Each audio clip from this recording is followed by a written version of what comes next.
Welcome to the Deep Dive, your shortcut to being well informed. Today, we're diving deep into something really potentially life-changing, turning your passion into a profitable side hustle. We get that life, well, it throws curveballs. Big ones sometimes. And for many of you listening, maybe you're navigating huge changes, divorce, separation, maybe the loss of a spouse, and suddenly you're facing new financial responsibilities. And honestly, it can feel pretty overwhelming. So this deep dive, we want it to be a practical, hopeful path, a way to help you regain financial control, sure, but also find some real fulfillment along the way. That's exactly right. Our mission today is to really pull out the key insights from the material we've looked at. We want to lay out a clear roadmap, answer those critical questions you probably have about how to use your own talents, your passions to, well, to provide financially for your family. It's about giving you actionable knowledge, not just, abstract ideas. Okay, so let's jump right in.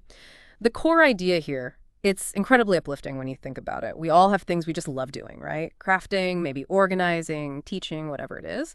But it often feels, well, almost impossible to actually make money from them. They seem like they belong in a totally different world than our bills and bank accounts. Yeah, and what's really fascinating, I think, is how the digital age has it's blown the doors open for entrepreneurship.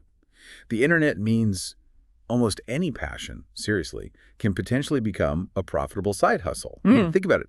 A decade ago, setting up shop online was a huge headache. Now, you can launch something in an afternoon, often with hardly any tech skill or money down.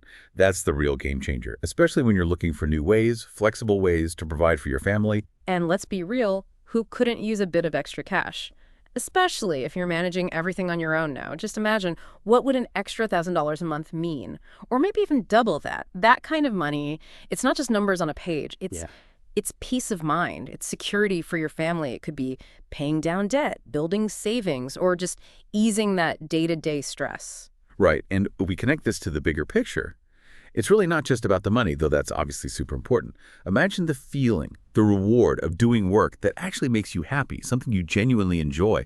That joy, yeah, it's a great motivator, but it can also be a source of real personal healing, empowerment. Especially when you're kind of rebuilding your life, finding new routines after a major change. It's finding purpose in the providing.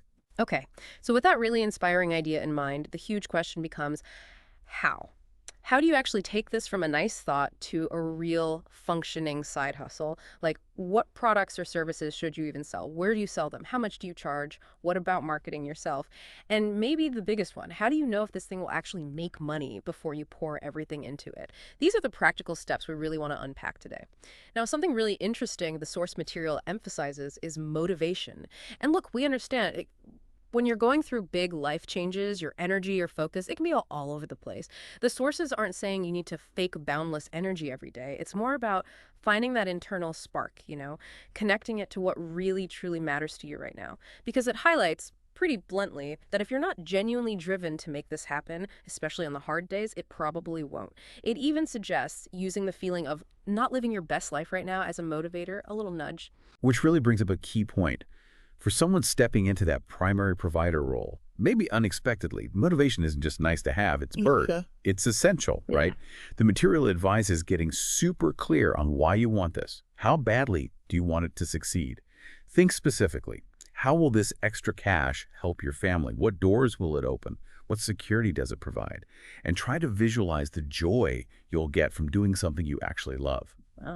It also reminds us achieving something great often means giving up some other good things, maybe less downtime in the evenings for a while. It's a trade-off, definitely, but one with a potentially massive payoff for you and your kids. So once you've got that why clear, that motivation humming, the very first practical step is figuring out what. What do you love doing, Andy? What are you actually good at? The source gives some great questions to ask yourself here, like what do you totally lose track of time doing? What do people tell you you're good at? Friends, family, colleagues. What skills do you have that are valuable enough that someone would genuinely pay for them? And ultimately, what needs out there can you meet with those skills? Yeah, and connecting that, there's this psychological concept called flow. You know that feeling, Right. where you're just completely absorbed in something and time just kind of disappears. Often what you're doing when you're in that flow state, that's a really strong clue. A pointer towards a passion you can maybe monetize. It's where your skills really meet a challenge you enjoy tackling. So if you get lost in organizing things, it's maybe not just about tidiness for you. It's about bringing calm or clarity to someone else's chaos. But, and this is important, we need to be realistic too. What most people maybe you don't realize is that it usually takes time, like real time and consistent work before you start seeing significant money. Remember that Pele quote, "Success is no accident. It is hard work, perseverance, and all that. It really is a journey." Okay, building on that realism, one of the biggest mistakes the sources warn against is pouring your heart, your time, your precious energy into a side hustle, only to find out nobody actually wants it. That's just soul-crushing, and something to absolutely avoid, especially when time and resources are tight. Oh, absolutely. And the good news is, the sources offer some really simple, smart ways to test your idea before you go all in. You could literally just ask your friends on Facebook, hey, would you be interested in something like this? Got an email list, even a small one. Send a quick poll. Or create a simple sign-up list, like get notified when I launch. If you get a decent number of signups, that's a great sign. Even better, offer pre-orders. If people are willing to pay before you've even made it, wow, you know you've hit on something. And here's a key thing. If you don't get huge interest right away, it doesn't necessarily mean ditch the whole idea. It means tweak it, adjust, figure out why it didn't land, and refine your approach. It's all about iterating. All right, so let's say you've tested your idea, you know people want it. Phew! Now, the next hurdle. How do you make your thing stand out? The market can feel crowded sometimes. And for many of you listening, especially when, like we said, the stakes are high, you're providing for your family, standing out isn't just nice, it's vital for making this work long term. Right.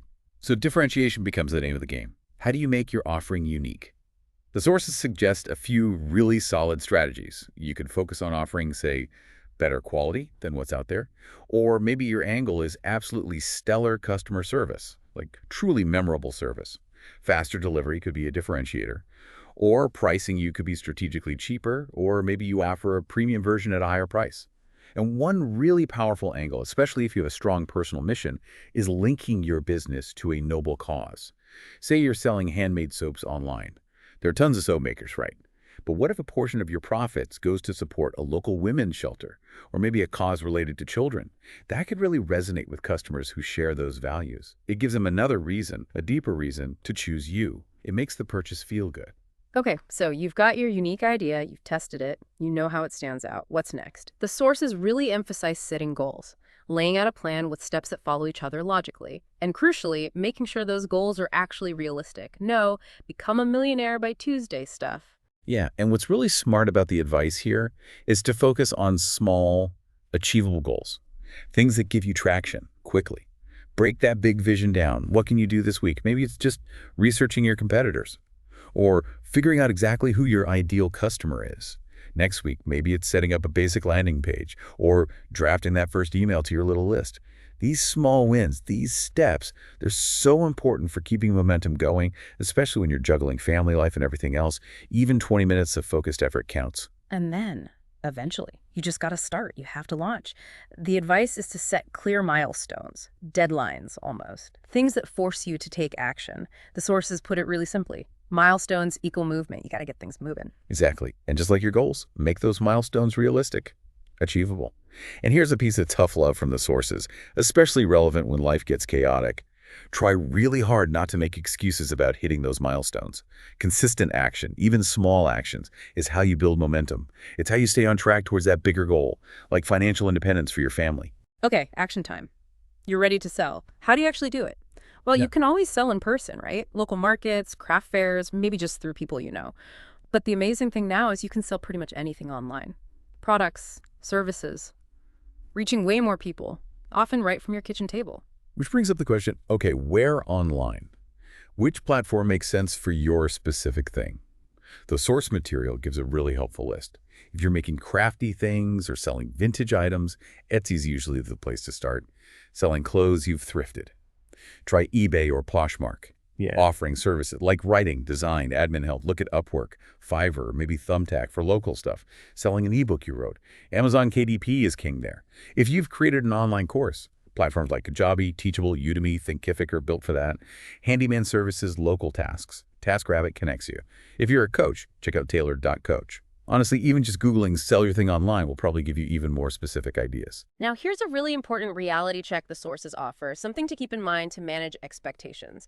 Your side hustle, it is not going to be perfect when you first launch it. Not even close, probably. It's going to evolve. It might take a while to really gain traction, to find its feet. So please, please don't get discouraged if you don't see massive success on day one or even month one. Think marathon, not sprint, really. Right. And building on that, once you're out there, marketing yourself is just, well, it's essential. You can't skip it. The sources list tons of ways to do this, from really basic stuff to more involved strategies. Start simple. Ask your friends, ask your family, hey, can you spread the word? Maybe hand out flyers locally, if that makes sense. Give out free samples or offer a free mini session. Online, definitely use social media. Share your story. Show your passion. Build that email list. It's gold. Promote directly to them. Maybe start a blog or a YouTube channel sharing helpful tips related to what you do.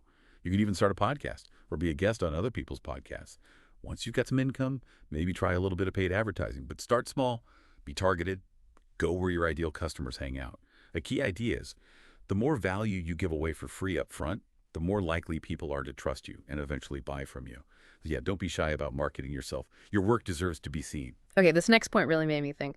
Once you actually have customers, they become your absolute best source for figuring out how to get better. They can tell you straight up what's working and what's not so much, which leads you to ask, what problems, what pain points could I be solving even more effectively for them? Exactly. And what's really interesting here is that asking for feedback, it's not just about improving your product or service.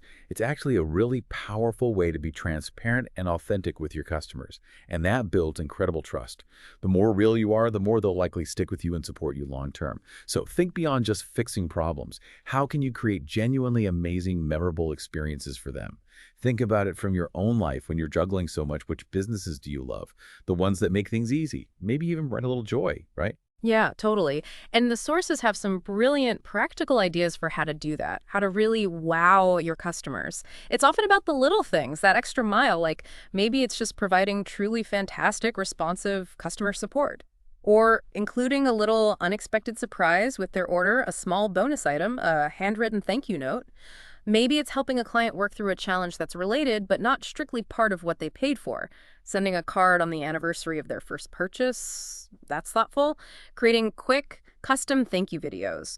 Or even just a simple phone call or personalized email just to say thanks. These gestures, they feel personal and they make a huge impact. Absolutely. And the more you can genuinely delight your customers, the more likely they are to become your biggest advocates. They'll tell their friends, they'll post online. That word of mouth is priceless, especially when you're starting out. But really, underneath the referrals and the exposure, it's about building real relationships. That's the bedrock of a sustainable business, and frankly, the kind of business that feels good to run every day. Okay, so let's talk about the ultimate goal here, the destination of this whole journey. Getting to the point where you have sustainable cash flow coming in from your passion. I mean, isn't that exciting to think about? You really could turn this thing you love into a reliable income stream, maybe even, eventually, a full-time job that gives you stability, joy, and that flexibility you need for your family. Yeah, it's a powerful vision. Which leads to a really practical financial question. How much sustainable cash flow should you be aiming for? And when you're calculating that income, always remember to factor in your expenses, your costs. It's not just about the money coming in, the gross revenue. It's about the net profit, what's left after costs. Understanding your actual take-home pay is so crucial for planning, especially when you're relying on this income to provide for your family consistently. You need that realistic picture. So we've covered so much. Identifying passion, validating, differentiating, setting goals, marketing, delighting customers. With all this great info, what's often the single biggest thing holding people back? The sources are crystal clear on this one. Fear. Don't let fear stop you from chasing these dreams. Fear is just, it's a massive dream killer, isn't it? It whispers all the doubts, highlights every possible way things could go wrong. And when that fear creeps in, when you feel that hesitation, that doubt, the advice is to really ask yourself, point blank, okay, what exactly is stopping me right now? Is it a real concrete obstacle you need to solve? Or is it just the fear of the unknown? Fear of failure, fear of success even. Yeah. The material really encourages you. You have to believe you could do this, build that confidence. And maybe the most crucial takeaway, the final nudge, the absolute best time to start your side hustle, to start turning that passion into provision. It's right now, today. Every day you wait is just delaying that future you're dreaming of. Wow. Okay, so today we really have walked through a potentially life-changing path, from finding that thing you love to checking if people want it, making it unique, planning your steps, getting it out there, and then building relationships to create sustainable income. The promise here is powerful. Side hustle your way to freedom, that real potential to eventually make a living doing what you love on your terms, giving you the flexibility, the joy, and that financial independence that you and your family absolutely deserve. Exactly. Yeah. You really do have a clear framework now. You know the steps. And look, we know the path might have bumps. Those challenges might feel extra heavy given everything else on your plate right now. But please remember, every single step forward, no matter how tiny it feels, that's a win. Celebrate it. This whole process, it's not just about the money. It's about empowering yourself. It's about using your unique gifts. It's about actively creating a future that feels more flexible, more joyful, and more secure for you and your loved ones. So we'll leave you with this thought. What's stopping you from taking that very first leap, that first small step towards transforming your passion into the financial security and freedom you truly deserve? Vanessa, take us out. Thanks to our sponsor, Great Bargains Studio. You can shop there. They have great products for business, everyday use, and much, much more. Please support and go to greatbargainstudio.shop. Again, that's greatbargainstudio.shop. It's on your screen and in the description box below. Thanks. And this is the Home Cash Hustle Podcast.